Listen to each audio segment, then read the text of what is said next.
룻기 1장 1절에서부터 7절까지의 말씀입니다. 사사들이 치리하던 때에 그 땅에 흉년이 드니라. 유다 베들레헴의 한 사람이 그 아내와 두 아들을 데리고 모압 지방에 가서 거류하였는데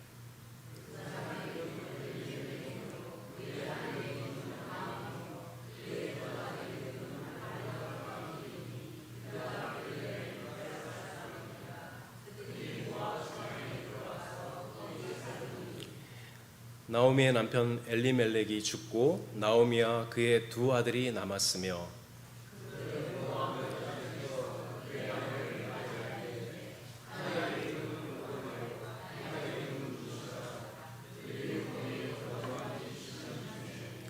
말론과 기륜 두 사람이 다 죽고 그 여인은 두 아들과 남편의 뒤에 남았더라.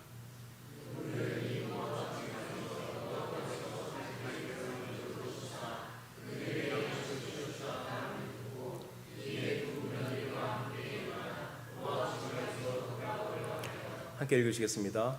있던 곳에서 나오고 두 며느리도 그와 함께 그 땅으로 돌아오려고 길을 가다가 아멘. 나오미라는 이름의 여인이 있습니다. 이 여인은 하나님을 경배하는 하나님의 백성이고 한 남편의 아내이자 두 아들의 어머니입니다. 나오미라는 이름은 즐거운 자라는 뜻입니다. 이 이름에 걸맞게 이 여인은 밝고 착하고 긍정적인 성격을 가진 여인입니다. 그의 남편의 이름은 엘리멜렉인데 하나님은 왕이라는 의미입니다. 이 부부에게는 두 명의 아들이 있습니다. 그런데 아들들의 이름이 굉장히 특이합니다. 한 사람의 이름은 말론이고 한 사람의 이름은 기럐입니다. 말론은 병든 자라는 뜻이고 기럐은 약한 자라는 뜻입니다. 어느 부부가 아들을 낳아놓고 이런 이름을 지어주겠어요? 이상한 일이죠. 요즘이라면 있을 수 없는 일인데 고대 사회에서는 이렇게 이름을 짓는 관습이 있었습니다. 겸손하게 낮은 이름을 져야지 나쁜 일을 당하지 않고 잘 살 수 있다는 그런 생각이 있었던 것이죠. 그러니까 말론, 병든 자라는 말은 이 아이는 병들지 않고 건강하게 살았으면 좋겠다는 소망이 들어있는 이름이고, 기럐, 약한 자라는 이름은 반대로 강하고 힘 있는 사람이 되었으면 좋겠다는 부모의 소망이 담긴 이름입니다. 나오미와 엘리멜렉의 가족은 베들레헴에서 아주 행복하게 살고 있었습니다.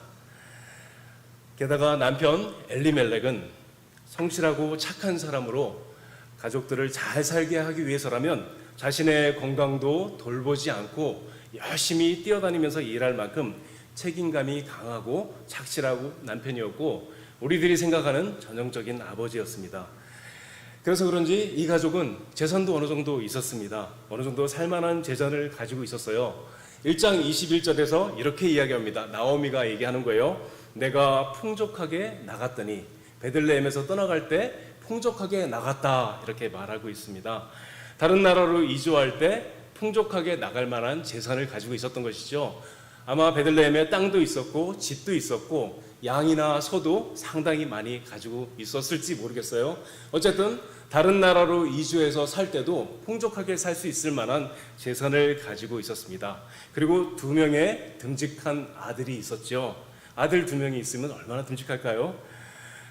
남부러울 거 없는 가정입니다. 좋은 남편과 아름다운 아내, 듬직한 두 아들, 살 만큼 넉넉한 재산이 있으면 이보다 더 좋은 일이 어디 있겠어요? 평안과 행복이 가득했습니다. 언제까지나 이렇게 살 줄 알았죠.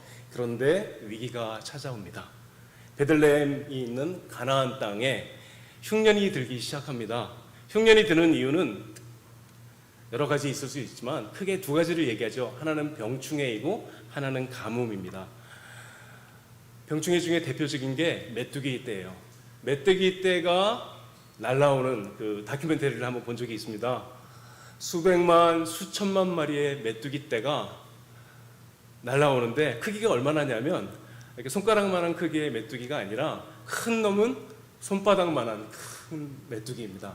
마치 새가 나르듯이 그렇게 커다란 메뚜기가 수백만 마리, 수천만 마리 날아다니면서 풀과 나무와 곡식을 다 먹어버리는데 지나가고 나면 아무것도 남는 게 없습니다. 무서운 일이죠. 그죠? 요즘엔 어떻게 하면 돼요? 헬리콥터도 있고 비행기도 있고 약도 치고 할 수 있는 일이 옛날보다는 많이 있겠죠. 과거의 사람들은 메뚜기가 날아오면 어떻게 했을까요?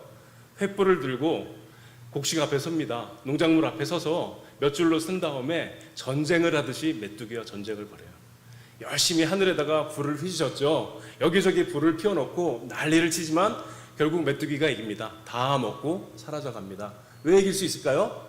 죽는 메뚜기보다 새로 태어나는 메뚜기가 더 많기 때문입니다. 태어나는 순간부터 농작물을 잡아먹습니다.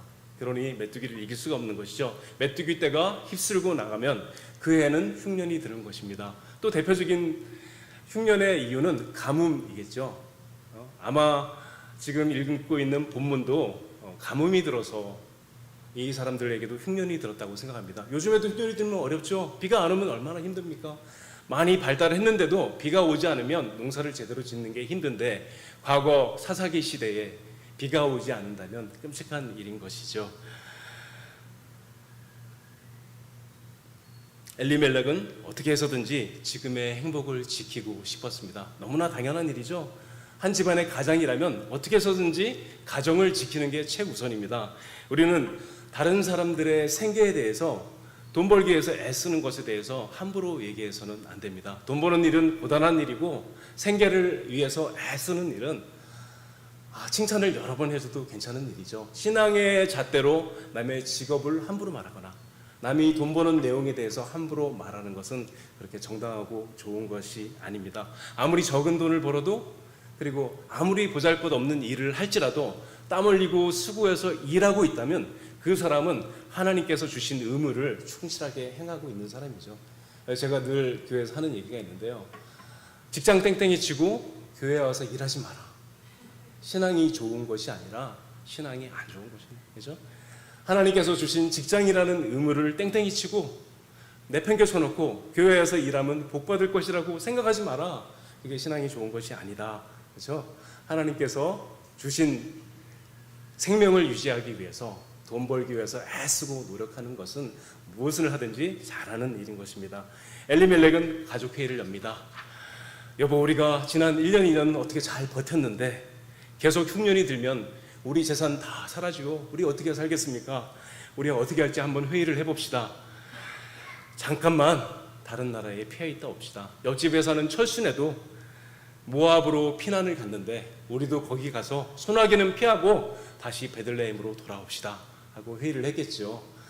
남편의 말을 따라서 착한 아내는 말을 듣게 됩니다. 아이들도 남편에게 순종했겠죠. 아버지에게 모압 땅으로 순종해서 이주를 결정합니다. 근데 왜 모압 땅으로 갔을까요? 제가 책을 찾아봤습니다. 가나안 땅에 흉년이 다 들었으면 모압 땅에도 들어야죠. 바로 옆에 붙어 있으니까. 그래서 책을 찾아봤더니 모압 땅은 사해 바다 해변가를 따라서 고원지대라 그래요. 700m 해발 한 700m 정도 되는데 비가 오지 않아도 늘 강우량이 유지된다고 합니다. 그래서 웬만한 가뭄에는 물 걱정 없이 농사를 지을 수 있는 땅이었던 것입니다. 엘리멜렉은 아마도 제 생각에는 자기네 가족끼리 가지 않고 다른 이주하겠다는 베들레헴 사람들과 함께 떠났을지도 모르겠습니다. 재산을 다 정리해서 집도 팔고 재산을 다 정리해서 이주할 준비를 해서 나옵니다. 풍족하다고 했으니 다른 나라에서 사업을 하기에 풍족한 재산을 가지고 이제 모압 땅으로 떠나갑니다. 두려움과 희망을 안고 모압 땅에 도착하게 되었죠. 간신히 자리를 잡았습니다. 집도 빌리고 땅도 사고 양도 먹일 목축지도 구해놓고 조금만 시간이 지나면 엘리멜렉의 가족은 이전처럼 다시 행복하게 살 수 있을 것이라는 높은 꿈을 갖고 열심히 일을 했습니다. 다시 행복해질 줄 알았습니다. 그런데 나오미에게 예상하지 못한 비극이 찾아옵니다. 갑자기 남편 엘리멜렉이 죽고 만 것이죠. 하루아침에 이방 땅에서 남편을 잃어버린 아내의 마음이 어떻겠습니까? 그렇다고 마냥 슬퍼할 수만은 없습니다. 정신을 바짝 차려야 합니다. 나오미가 정신을 바짝 차려야 아들들이 살 수 있기 때문이죠. 여기는 다른 나라고 이방인들이 가득한 곳입니다. 산 사람은 살아야 하잖아요. 슬픔에 빠져서 누워있을 수 없습니다. 모압 땅에 이주해서 남편이 벌려놓은 일들이 많아요. 지금으로 따지면 매달 집세도 내고 가게세도 내고 빌린 땅값도 내야 합니다. 몰고 온 가축들도 먹여 살려야 해요. 할 일이 많습니다. 절망에 빠져 있을 수가 없지요. 엄마인 나오미가 정신을 차려 가족을 먹여 살릴 수 있습니다. 제가 좋아하는 브라이언 채플이라는 목사님이 쓴 책에 미국에서 대공황이 있었을 때 일어났던 그 유명한 일화가 있는데 그 내용을 적은 걸 제가 읽었어요. 미국에서 대공황을 맞이했습니다. 수많은 사람들이 직장에서 나가고 밥을 못 먹을 정도로 경제적으로 굉장히 어려운 시대를 보내게 되었죠. 한 소녀의 아버지가 죽게 됩니다. 그 소녀의 집에는 6명의 동생이 있어요. 얼마나 가난했던지 아버지 장례식에 입고 갈 변변한 옷이 없어서 옆집에서 옷을 빌려 입고 아버지의 장례를 치르게 됩니다. 모든 가족이 절망과 두려움 가운데 아무 소리도 내지 못하고 다 함께 집에 있었어요. 그런데 갑자기 이상한 소리가 들리기 시작합니다. 온 가족을 일으켜 세운 소리예요. 무슨 소리일까요? 어머니가 3일 동안 아무것도 안 하고 누워있다가 일어나서 집안 청소를 하기 시작하는 소리입니다. 어머니가 청소하는 소리에서 희망을 찾은 거예요. 어머니는 아무 말도 안 했지만 자녀들에게 7명의 자녀들에게 뭐라고 얘기하고 있는 거예요? 우리에게는 희망이 있다. 우리는 예수님을 믿고 있고 우리는 다시 일어서서 살 수 있을 것이다. 그때 소녀는 이것을 일기장에 적어놓고 그랬기 때문에 나중에 사람들이 알게 되었죠. 그때 소녀가 적어놓은 일기장에 이렇게 적었다고 합니다. 우리 어머니는 건재하셨습니다. 일상의 의무, 엄마가 해야 될 일을 할 때 우리들 모두는 거기에서 희망을 발견했습니다. 우리 어머니는 일상의 일을 시작함으로 자기에게 믿음이 있다는 것을 표현해 주셨고 어머니의 행동에서 우리는 희망을 찾았습니다. 나오미도 그랬습니다. 절망으로 쓰러져 있을 수 없습니다. 다시 시작해야 합니다. 두 아들을 모압 여인들과 혼인시키고 며느리를 맞이합니다. 그리고 남편이 벌려놓은 일들을 아들들과 해내기 시작합니다. 그런데 나오미에게 비극은 아직 끝나지 않았지요. 무슨 일인지 모르지만 두 아들도 차례차례 죽고 맙니다. 말론과 기론도 곧 이어서 죽게 되죠. 목불인견이라는 말이 있죠. 차마 눈 뜨고는 볼 수 없는 비참함, 이걸 목불인견이라고 하죠. 나오미는 외국 땅으로 이방 땅으로 피난 왔다가 목불인견의 비극을 맞이하게 되었습니다. 남편, 그 믿고 사랑하던 남편을 떠나보내고 또 두 아들을 떠나보내는 어머니의 심정이 어땠을까요? 그 마음은 얼마나 찢어지고 얼마나 가슴이 아팠을까요? 어떻게 그 어머니의 마음을 설명할 수 있겠습니까? 제가 우연히 나오미와 비슷한 처지에 있는 집사님과 대화를 한 적이 있습니다. 남편을 먼저 떠나보내고 그리고 얼마 있지 않아서 아들이 교통사고로 죽게 되었습니다. 그리고 5년, 6년의 시간이 지났는데 이 집사님이 하는 이야기는 마음속에 그때의 고통이 하나도 사라지지 않고 그때의 괴로움과 고통이 밤마다 자기를 괴롭혀서 고통 가운데 아직도 살고 있다. 이렇게 말하는 것을 들었습니다. 성경은 나오미의 남편 엘리멜렉과 두 아들 말론과 기론이 어떻게 죽었는지 설명하고 있지 않습니다. 본문은 단지 비극에 빠진 나오미의 상황만 말해주고 있습니다. 나오미는 갑자기 모든 것을 잃어버리게 되었습니다. 심지어는 모압에서 나올 때 풍족하게 가지고 나왔던 재산도 모두 다 탕진하고 말았죠. 사실 나오미가 당한 이런 비극은 오늘날도 거의 매일 일어나고 있습니다. 최근 들어 끔찍한 사고가 연이어서 일어나고 있죠. 우리는 작년 가을에 이태원에서 수많은 사람들이 희생당한 참사를 알고 있습니다. 하루 저녁에 159명이 사라져갔습니다. 얼마 전에는 오송 지하차도에서 또 수많은 사람들이 죽었죠. 며칠 전에는 어떤 이상한 사람이 묻지마 칼부림을 저질러서 또 사람들이 희생당했습니다. 저는 이런 소식을 들을 때마다 가장 먼저 그들의 가족을 생각합니다. 갑자기 가족을 떠나보내야 하고 갑자기 날벼락 맞은 것 같이 가족을 잃어버린 그 희생자의 가족들의 고통이 어떠할까? 그들의 가슴이 얼마나 찢어졌을까 하는 생각을 하게 됩니다. 이런 비극적인 일이 발생하면 그들의 삶은 송두리째 망가진 가슴은 회복되는 것이 쉽지가 않습니다. 나오미도 마찬가지였습니다. 남편을 먼저 떠나보내는데 이제 두 아들을 연이어 갑자기 또 잃어버리게 되었습니다. 동시에 나오미의 두 며느리도 자기들의 남편을 잃어버리게 되었죠.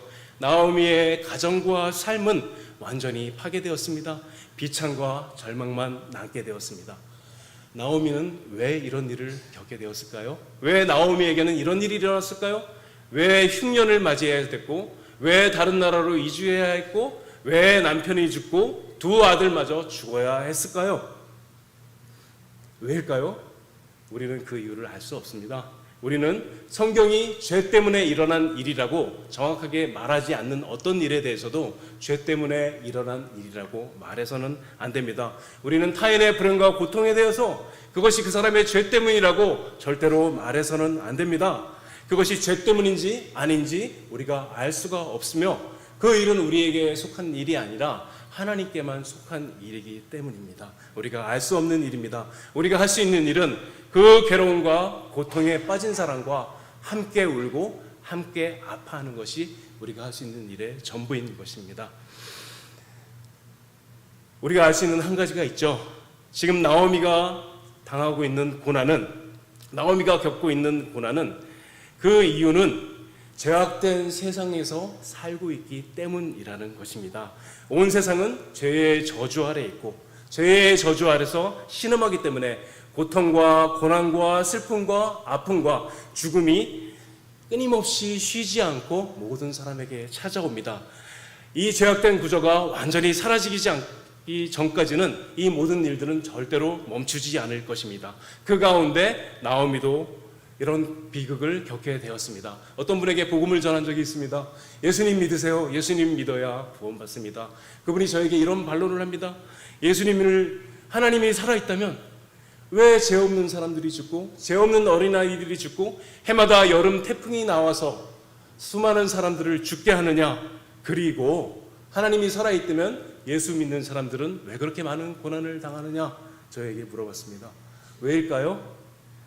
왜 예수님을 믿는 성도들도 계속해서 고난을 당하는 것일까요? 아직까지 죄악된 세상 속에 살고 있기 때문입니다. 우리들도 마찬가지죠. 죄악된 세상에 사는 동안 우리들은 계속해서 수고하고 땀 흘리고 고난당하고 고생하고 고통하면서 살아야 합니다. 그리고 앞으로도 많은 눈물을 흘려야 합니다. 그리고 우리가 사랑하는 가족이 우리보다 먼저 앞서서 죽게 될 것입니다. 그리고 때가 되면 우리들도 죽게 될 것입니다. 모든 사람들은 이 고통의 구조 안에서 벗어날 수가 없는 것이죠. 나오미도 이 가운데 고난을 당한 것입니다. 그러나 성도에게는 소망이 있습니다. 하나님은 살아 계십니다. 그가 살아 계셔서 자기의 백성을 돌보시기 때문에 우리는 결국 모든 고통과 모든 괴로움에서 벗어나게 될 것입니다. 우리가 어디에 있든지 하나님은 우리를 찾아오실 것이고 우리를 불러주실 것이고 우리에게 은총을 베풀어 주실 것이며 결국 우리의 눈물을 닦아주실 것입니다. 절망에 빠져있는 나오미에게 하나님께서 먼저 찾아오셨습니다. 6절에서 이렇게 말씀합니다.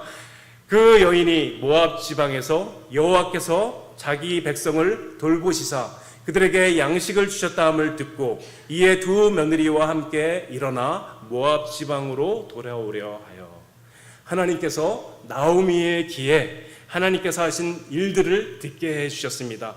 여호와께서 자기 백성을 돌아보사 그들에게 양식을 주셨다. 나오미는 이 말씀을 듣는 순간 귀가 번쩍 뜨였습니다. 절망에 빠져있던 자리에서 박차고 일어났습니다. 모든 것을 다 잃어버리고 이제는 절망만 남았다고 생각했는데 아직도 소망이 남아 있었습니다. 하나님이 살아계셔서 자기의 백성을 돌보고 계십니다. 그는 지금 나오미를 부르고 계신 것입니다. 다 잃어버리고 다 끝났는 줄 알았는데 이제 죽어야만 되는 줄 알았는데 아직까지 소망이 남아 있습니다. 여호와 하나님, 내가 섬기는 하나님이 살아 계십니다. 하나님이 계십니다. 하나님께로 돌아가면 살아날 수 있습니다. 나오미에게 이 소망이 생겨난 것입니다. 제가 주일학교 아이들에게 아침에 예배 드리면서 질문을 했어요. 여러분들도 잘 질문하면 제가 달란트를 막 쏠 거예요. 달란트를 막 썼어요. 예수 믿는 게 좋은 게 예수 믿는 것이 어떤 것이 좋냐? 이거 물어봤습니다. 여러분들은 다 대답할 수 있어야 돼요. 대답 못하는 분은 많이 사랑해 드리겠습니다. 네, 이상한 일이죠. 예수 믿는 게 어떤 게 좋으세요, 집사님? 저를 설레게 하시는군요. 우리 아이들이 다 대답했어요. 한 가지씩. 어떤 게 좋을까요? 구원받았어요. 영생을 얻었어요. 죄사함 받았어요. 하나님이 함께 하세요. 기도에 응답해 주세요. 예수 믿으면 좋은 게 너무 많죠. 만 입이 있으면 그 입을 다 가지고 노래할 수 없을 만큼 예수 믿으면 좋은 내용이 많이 있습니다. 저에게 묻는다면 한 가지를 대답하겠습니다. 뭘까요? 저에게 예수 믿었는데 뭐가 제일 좋아? 하고 물어보면 다시 시작할 수 있습니다. 언제든지 하나님의 백성은 다시 시작할 수 있습니다. 절망에 빠져있고 실패했고 넘어졌고 죄악 가운데 빠져있고 아무리 큰 고통 가운데 있고 아무리 많은 눈물을 흘리는 자리에 있어도 예수님을 믿는 하나님의 백성은 다시 시작할 수 있습니다. 하나님께서 회복시켜 주실 것입니다. 하나님께서 다시 살게 해 주실 것입니다. 하나님께서 우리의 영혼을 살게 해 주시고 망가진 우리의 삶을 다시 일으켜서 하나님의 자녀답게 떳떳한 하나님의 자녀의 모습으로 살아갈 수 있도록 우리를 세워주실 것입니다. 나오미가 하나님이 하신 일을 들었을 때 이것을 마음속으로 생각한 것입니다. 내가 돌아가리라. 나를 다시 살게 해주실 나의 하나님 여호와께로 내가 돌아가리라 하고 나오미는 일어난 것입니다. 하나님께로 돌아가면 인생은 언제든지 새 출발을 할 수 있습니다. 다시 시작할 수 있습니다. 이것이 하나님의 백성의 복됨입니다. 다시 시작할 수 있습니다. 하나님은 우리의 인생의 모든 실패를 회복시켜 주시고 만회시켜 주시며 새 출발을 할 수 있게 해 주시는 유일한 분이십니다. 하나님은 우리의 하나님이기 때문에 어떤 실패에도 어떤 고난 앞에서도 우리를 다시 일으켜 세워 주십니다. 언제든지 새롭게 인생을 시작할 수 있습니다. 이 사실을 마음속으로 굳게 믿으십시오. 이것이 복음을 믿는 것이고 하나님을 믿는 것입니다. 나오미는 이 생각을 가지고 하나님께로 돌아가기 위해서 일어섭니다. 내 인생은 다 망가졌지만 남편도 죽고 두 아들도 죽고 힘없는 며느리 둘만 남아있지만 나는 하나님께로 돌아가리라. 나를 영접해 주실 것이고 나를 다시 일으켜 세울 것이다. 아멘. 지금도 마찬가지입니다. 하나님의 백성의 길은 하나로 정해져 있습니다. 성도는 하나님께로 돌아가야지만 살 수 있습니다. 우리를 창조하실 때 하나님께서 우리를 그렇게 만드셨기 때문입니다. 하나님께로 돌아가서 하나님과 함께하는 인생은 고난 속에서도 소망으로 살아갈 수 있습니다. 하나님께로 돌아가는 것이 인간에게 가장 복된 일입니다. 나오미는 모든 것을 다 잃어버렸지만 하나님께로 돌아가는 복된 길을 선택했습니다. 그래서 나오미의 인생에는 다시 소망이 생겨나게 되었습니다. 나오미는 이사로 나서 이삿짐을 싸들고 베들레헴으로 걸어갔지요. 우리는 어떻게 하나님께로 돌아갈 수 있을까요? 어떻게 하는 것이 하나님께로 돌아가는 것일까요? 믿음으로 십자가를 바라보는 것이 하나님께로 돌아가는 것입니다. 인생의 모든 문제는 예수 그리스도의 십자가를 바라볼 때 해결됩니다. 나오미처럼 큰 비극을 만난 사람도, 큰 죄악에 빠져있는 사람도, 날마다 실패하는 사람도 그리스도 예수의 십자가를 바라볼 때 그 인생은 회복되어지고 새롭게 되어질 수 있습니다. 왜냐하면 아무리 큰 비극을 만난 사람도 십자가를 바라볼 때 하나님의 사랑이 그 비극보다 더 크다는 것을 알게 되기 때문입니다. 아무리 큰 죄악을 저지른 사람도 십자가를 바라볼 때 하나님께서 그 죄를 십자가에서 해결하셨다는 것을 발견할 수 있기 때문입니다. 아무리 실패를 많이 한 사람도 더 이상은 내 인생에 소망이 없고 나에게는 살 길이 없다고 말하는 사람도 십자가를 바라볼 때 일어날 수 있습니다. 실패가 그 사람의 결론이 아니라 예수 그리스도께서 하신 일이 그 사람에게 결론이기 때문입니다. 사랑하는 성도 여러분, 어디에 있습니까? 어떤 자리에 있습니까? 예수 그리스도의 십자가를 바라보시기 바랍니다. 십자가를 바라본다는 것은 예수님께서 십자가에서 행하신 일을 믿는다는 것과 그 십자가에서 행하신 일을 오늘도 굳게 의지한다는 것입니다. 십자가를 바라보는 사람은 십자가의 예수님을 만나게 됩니다. 십자가를 끊임없이 바라보는 사람은 그 사람의 인생의 문제가 해결되어지게 됩니다. 다시 살아갈 수 있게 됩니다.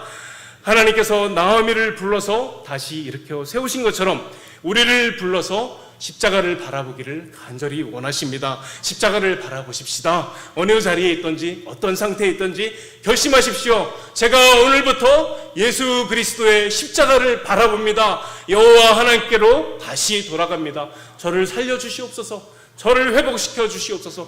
저를 새롭게 하여 주시옵소서. 망가진 제 인생이 새 인생이 되게 하여 주시옵소서. 이렇게 기도하며 예수 그리스도의 십자가를 바라보는 우리들이 다 되었으면 좋겠습니다. 아멘. 기도하겠습니다. 하나님 아버지 은혜에 감사합니다. 절망 가운데 있던 나오미를 부르셔서 더 큰 은혜를 맛보게 하신 것처럼 저희에게도 찾아오셔서 저희의 고난과 슬픔과 실패의 자리에서 일어나도록 건져 주시옵소서. 소망이 있는 줄 알고 주님의 십자가를 바라봅니다. 저희의 인생을 새롭게 해주시고 날마다 주 안에서 새 생명의 삶을 살아가게 해 주시옵소서. 아무리 망가졌어도, 아무리 실패했어도, 아무리 주 안에서 죄악 가운데 있다 할지라도 다시 시작할 수 있음을 알게 되었습니다. 이 소망을 붙들고 그리스도 예수의 십자가를 바라봅니다. 저희들을 새롭게 하여 주시옵고 저희를 세워 주시옵소서. 예수님의 이름으로 기도드립니다. 아멘.